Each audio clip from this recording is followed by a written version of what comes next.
बात कर, ये बता कि काफिला क्यों लुटा, मुझे रहजनों से गिला नहीं तेरी रहबरी का सवाल। विधानसभा के 24 घंटे के विशेष सत्र में गोपालपुर विधायक ने भाजपा सरकार पर वादा खिलाफी और जनता से छल का आरोप लगाया।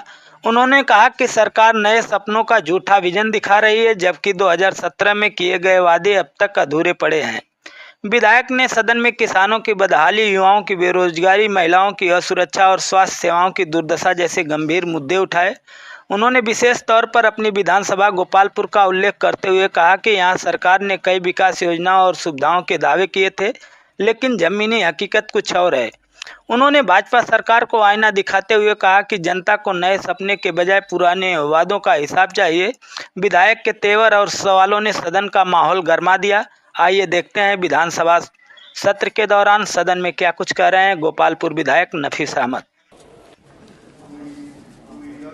न बात कर, ये बता कि काफिला क्यों लुटा, मुझे रहजनों से गिला नहीं तेरी रहबरी का सवाल। आज हम इस सदन में 2047 का सुनहरा सपना सुनने के लिए नहीं, बल्कि 2017 से लेकर अब तक की सच्चाई जानने के लिए बैठे। जनता ने विश्वास करके भाजपा को सत्ता दी, लेकिन बदले में मिला किसानों के खेतों में अंधेरा, युवाओं के हाथ में बेरोजगारी का प्रमाण पत्र, महिलाओं के दिल में डर, मुसलमानों के जीवन में असुरक्षा और अस्पतालों में बदहाली। मैं आपके माध्यम से सरकार से कहना चाहता हूं कि लगातार भारतीय जनता पार्टी की सरकार कहती है कि उत्तर प्रदेश का हमने नक्शा बदलने का काम किया, लेकिन आज अगर आप देख लें तो हमारे नौजवान सड़कों पे बेरोजगार टहल रहे हैं, किसानों को उनकी आय का जो दाम मिलना चाहिए वो नहीं मिल रहा है। साथ ही साथ अस्पतालों का इतना बुरा हाल है कि गरीबों को दवाएं नहीं मिल रही हैं, और जो आर्थिक सहायता मिलनी है वो आर्थिक सहायता सही समय पे ना मिलने से सही इलाज नहीं मिल पा रहा। साथ ही साथ मैं कहना चाहता हूं कि यहाँ पे जो अल्पसंख्यक आबादी में मुसलमान सबसे बड़ी आबादी है, उनकी बच्चियों का पिछले 1 साल से गरीब बच्चियों का शादी अनुदान की कोई भी किस्त नहीं आई। साथ ही साथ जो वजीफे दिए जाते थे उनकी तालीमी बहबूदी के लिए उन वजीफों को बंद करने का काम किया गया। मैं अपने क्षेत्र से कहना चाहता हूं कि एक तरफ तो आप 2047 की बात करते हैं, दूसरी तरफ 2017 से लगातार मैं ये मांग कर रहा हूं कि मेरी विधानसभा गोपालपुर में सगड़ी तहसील को, जो कि एक बड़ी तहसील है, वहां पर एक नई तहसील बना दी जाए। रिपोर्ट आ गई, सारी रिपोर्ट हक में आ गई, लेकिन योगी की सरकार ने आज तक तहसील बनाने का काम नहीं किया।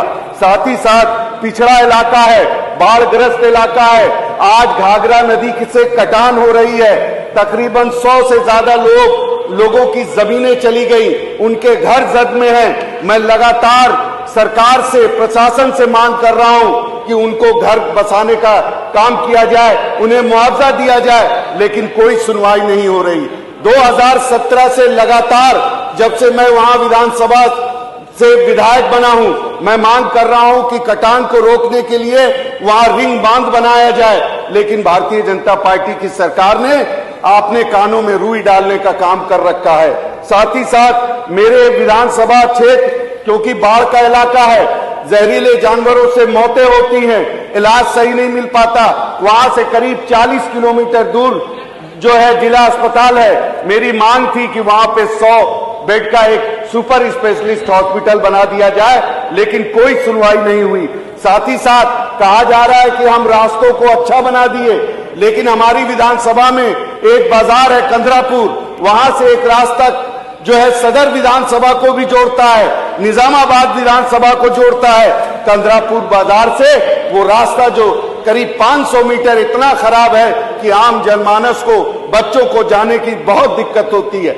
वही हमारी नगर पालिका बिलरियागंज है, वहां बाईपास की, अटहिया बाईपास की मैं लगातार मांग कर रहा हूं, लेकिन कोई सुनवाई नहीं हो रही है। मैं आपके माध्यम से कहना चाहता हूं कि अगर आप चाहते हैं कि प्रदेश तरक्की करे तो आपको ये मूलभूत सुविधाओं को सही करना होगा, और आपकी जवाबदेही है जो आपने कहा। मैं लास्ट में इस शेर से अपनी बात को खत्म करूंगा। मुझको अपने संकल्प पत्र की किताब दीजिए, प्रदेश की तबाही का हिसाब दीजिए। गांव-गांव जख्मी फिजाएं हो गई, जहरीले घर की हवाएं हो गई, महंगी शराब से दवाई हो गई। जाइए आवाम से जवाब दीजिए। कैसी कैसी देखो योजनाएं खा गए, बेच कर ये अपनी आत्माएं खा गए, मार के मरीजों की दवाएं खा गए। इन्हें पद्मश्री का खिताब दीजिए, प्रदेश की तबाही का हिसाब दीजिए। बहुत बहुत धन्यवाद।